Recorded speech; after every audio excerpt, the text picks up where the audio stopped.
we were ready to leave. Ashlyn's condition was getting worse. We didn't know what to do. Ashlyn and Cam would go to bed and I would sit up in front of the TV or do the folding and just cry because it was hopeless. We just felt so alone.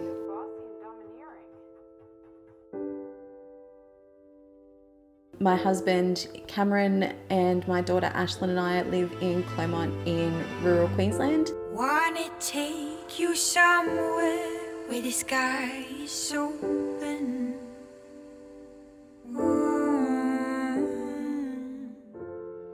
Ashlyn's had juvenile arthritis since she was 7 and it's been a rough trot out here. We had no idea what was wrong with her.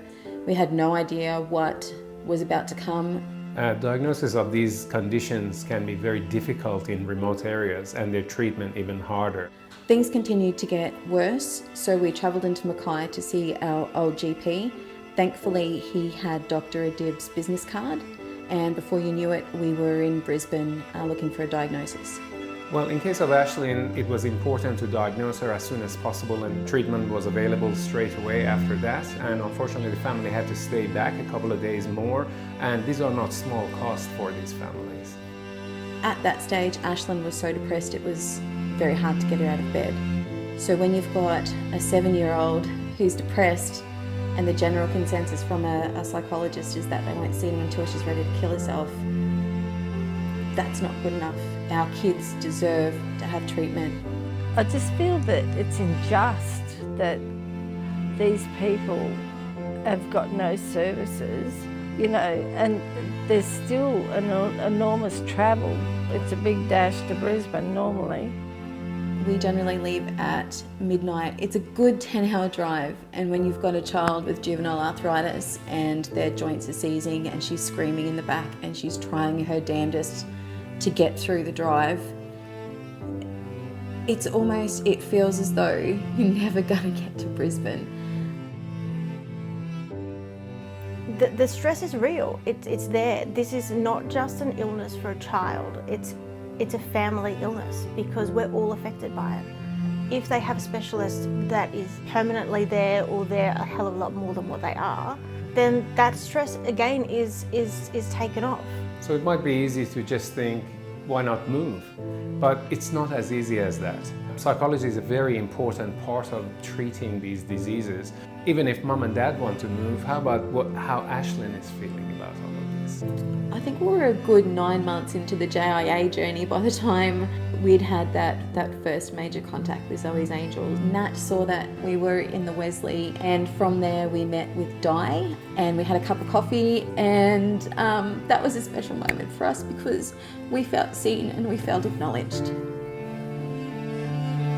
And we came back after Ashlyn had received her treatment. Her swim coach had presented her with a beautiful pair of togs and a card that Ashlyn still keeps beside her bed and reads it on her down days. And we went to pay for her swimming lessons for the term and they refused our money. And they said to us, for as long as Ashlyn needs the pool,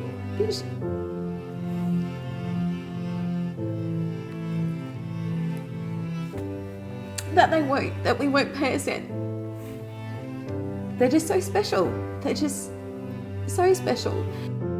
Community is extremely important. It's extremely important, you know. Again, I wouldn't wish anyone to have to move from their community just to access treatment or just to access medical care. Hayley and Matt have been amazing, and Matt has even offered to do lessons with Ashlyn on his days off. And then we've got Lauren, who is Ashlyn's swim coach, and she's just as supportive. Dr. Sarah, our GP, and she has Ashlyn on her VIP list. Alan Scott, from our lodge president from the CFMMEU. It is so important that we have these people around us, because when it's bad, it's really bad. I can't imagine moving away from them. Every 3 months I fly up here. Unfortunately, the disease doesn't wait, and if kids need urgent help, that may not be possible. That's ridiculous to think that if a child's having a flare-up that they could wait for 3 months. I just find it, in this day and age, that shouldn't even have to be an issue. It shouldn't have to be, really. The problem with treating these conditions in the outback is that the patients and their families are so far away that no one can hear their cry. Having a doctor, having allied health or whatnot, where they have access to these areas in northern Queensland, it just makes it a lot easier for the family. There's no travel involved for the child, and we know that stress is a trigger as well for flares. So to me, it just makes sense. The fact that Zoe's Angels is really pushing and fighting to get this doctor in Townsville, it means the world.